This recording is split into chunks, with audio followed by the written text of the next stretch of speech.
The Art of War by Sun Tzu, Chapter 1, Laying Plans. The wise commander begins every campaign by laying plans with utmost care. Before the first soldier marches or the first arrow flies, he calculates 5 fundamental factors: the way, heaven, earth, the commander, and method. He weighs them against his enemy without mercy or illusion. The way is that which binds the people to their ruler, so they follow him even unto death. Heaven and earth speak of weather and terrain. The commander of wisdom, sincerity, benevolence, courage, and strictness, and method of discipline and supply. He who masters these calculations wins before the battle begins. He who fails will lose even before the armies clash. Thus I teach you, victory is born in the temple, not on the field.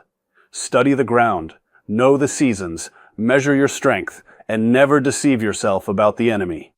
For the supreme art is to win without fighting, and the foundation of all strategy is the plan laid in silence before the drums sound. Chapter 2, Waging War. When you wage war, understand that every day in the field drains your treasury and exhausts your people. 1,000 swift chariots, 1,000 heavy wagons, 100,000 mailed soldiers, and provisions for 1,000 li cost a fortune each day. Therefore I say, do not prolong war. No country has ever benefited from a long campaign. The skillful general feeds his army on the enemy's country, for 1 cartload of the enemy's provisions is worth 20 of his own. He rewards his men with captured spoils, so their weapons never grow dull and their ardor never fades. He who understands this strikes swiftly and decisively. He who lingers invites ruin. In waging war, speed is the essence of victory. Let your strategy be like a thunderbolt, sudden, overwhelming, and final. Thus, the wise commander brings the war to an end before the people's strength is spent and the state's resources are exhausted. Chapter 3, Attack by Stratagem. The highest form of generalship is to attack the enemy's strategy. Next best is to attack his alliances. Next is to attack his army. The worst policy is to besiege his cities. A skillful commander subdues the enemy's troops without fighting, captures his cities without laying siege, and overthrows his kingdom without lengthy operations. He preserves his own forces intact, while compelling the enemy to submit. Therefore, the skillful fighter wins without fighting, conquers without storming, and achieves the fruits of victory without prolonged war. He who knows when to fight and when not to fight will win. He who understands the use of large and small forces will win. He whose ranks are united in purpose will win. He who is prudent and lies in wait for an enemy who is not will win. He whose soldiers are able and whose generals are not interfered with by the sovereign will win.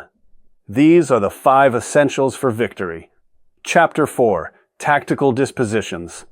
The good fighters of old first put themselves beyond the possibility of defeat, and then waited for an opportunity of defeating the enemy. To secure yourself against defeat lies in your own hands, but the opportunity of defeating the enemy is provided by the enemy himself. Thus the good fighter is able to secure himself against defeat, but cannot guarantee victory over the enemy. He stands on the defensive until the enemy gives him the chance to strike. Security against defeat implies defensive tactics. Ability to defeat the enemy means taking the offensive. The general who is skilled in defense hides in the most secret recesses of the earth. He who is skilled in attack flashes forth from the topmost heights of heaven. Thus, on the one hand, we have ability to protect ourselves. On the other, a victory that is complete. Chapter 5, Energy. The control of a large force is the same in principle as the control of a few men. It is merely a question of dividing up their numbers. Fighting with a large army under your command is the same as fighting with a small one. It is merely a question of instituting signs and signals. To ensure that your whole host may withstand the brunt of the enemy's attack and remain unshaken, this is effected by maneuvers direct and indirect. that the impact of your army may be like a grindstone dashed against an egg. This is affected by the science of weak points and strong. In all fighting, the direct method may be used for joining battle, but indirect methods will be needed in order to secure victory. The direct and the indirect lead on to each other in turn. It is like moving in a circle. You never come to an end. Chapter 6. Weak points and strong. Whoever is first in the field and awaits the coming of the enemy will be fresh for the fight. Whoever is second in the field and has to hasten to battle will arrive exhausted. The clever combatant imposes his will on the enemy, but does not allow the enemy's will to be imposed on him. By holding out advantages to the enemy, he can cause the enemy to approach of his own accord, or, by inflicting damage, he can cause him to come to a standstill. If the enemy is taking his ease, he can harass him. If well supplied with food, he can starve him out. If quietly encamped, he can force him to move. Appear at points which the enemy must hasten to defend. March swiftly to places where you are not expected. An army may march 1,000 li without fatigue if it marches through country where the enemy is not. Chapter 7. Maneuvering. Maneuvering with an army is advantageous, but maneuvering with an undisciplined multitude is dangerous. The general who has no knowledge of these things, even if he knows the 5 advantages of ground, will be unable to turn them to account. The skillful tactician may be likened to the shuaijian. Now the shuaijian is a snake that is found in the Chong Mountains. Strike at its head, and you will be attacked by its tail. Strike at its tail, and you will be attacked by its head. Strike at its middle, and you will be attacked by head and tail both. The skillful general must be able to lead his army as though he were leading a single man. He must make the most of the natural advantages of the ground and the skill of his men. Chapter 8. Variation in tactics. The general who thoroughly understands the advantages that accompany variation of tactics knows how to handle his troops. The general who does not understand these may be well acquainted with the configuration of the country, yet he will not be able to turn his knowledge to practical account. In war, there are 5 circumstances in which victory may be predicted. He will win who knows when to fight and when not to fight. He will win who knows how to handle both superior and inferior forces. He will win whose army is animated by the same spirit throughout all its ranks. He will win who, prepared himself, waits to take the enemy unprepared. He will win who has military capacity and is not interfered with by the sovereign. Hence, the enlightened ruler lays his plans well ahead. The good general cultivates his resources. Chapter 9. The Army on the March. We come now to the question of encamping the army and observing signs of the enemy. Pass quickly over mountains, and keep in the neighborhood of valleys. Camp in high places facing the sun. Do not climb heights in order to fight. So much for mountain warfare. After crossing a river, you should get far away from it. When an invading force crosses a river in its onward march, do not advance to meet it in midstream. It will be best to let half the army get across, and then deliver your attack. If you are anxious to fight, do not go to meet the invader near a river which he has to cross. So much for river warfare. In dry, level country, take up an easily accessible position with rising ground to your right and rear, so that the danger may be in front and safety in the rear. So much for campaigning in flat country. Chapter X. Terrain.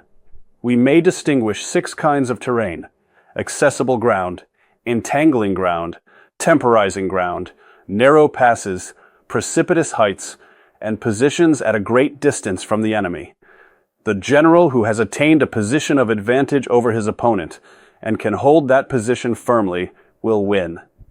The general who has attained a position from which he can attack the enemy but cannot be attacked himself will win. The general who knows the art of war and understands how to use the ground will win.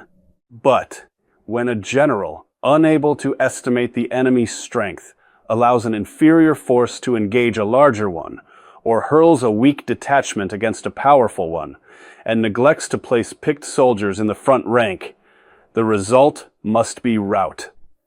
Chapter 11. The 9 situations. The art of war recognizes 9 varieties of ground: dispersive ground, facile ground, contentious ground, open ground, ground of intersecting highways, serious ground, difficult ground, hemmed-in ground, and desperate ground. When the soldiers are in desperate straits, they will fight with the courage of a rat. The skillful tactician may be likened to the Shuai Jan. When the general has penetrated into hostile territory and the soldiers are united in spirit, they will fight to the death. On dispersive ground, do not fight. On facile ground, do not stop. On contentious ground, do not attack. On open ground, do not try to block the enemy's way. On ground of intersecting highways, join hands with your allies. On serious ground, gather and plunder. On difficult ground, keep steadily on the march. On hemmed-in ground, resort to stratagem. On desperate ground, fight. Chapter 12. The attack by fire. There are 5 ways of attacking with fire. The first is to burn soldiers in their camp. The second is to burn stores. The third is to burn baggage trains. The fourth is to burn arsenals and magazines. The fifth is to hurl dropping fire amongst the enemy. In order to carry out an attack with fire, we must have means available. The material for raising fire should always be kept in readiness. There is a proper season for making attacks with fire, and special days for starting a conflagration. The proper season is when the weather is very dry. The special days are those when the moon is in the constellations of the sieve, the wall, the wing, or the crossbar. For these 4 are the days of rising wind. Raising a host of 100,000 men and marching them great distances entails heavy loss on the people and a drain on the resources of the state. The daily expenditure will amount to 1,000 ounces of silver. There will be commotion at home and abroad, and men will drop out of the ranks exhausted. Thus, the enlightened ruler and the wise general who are able to use the right men as spies are certain to achieve great things. Spies are of 5 kinds: local spies, inward spies, converted spies, doomed spies, and surviving spies. When these 5 kinds of spy are all at work, none can discover the secret system. This is called the divine manipulation of the threads. It is the sovereign's most precious faculty.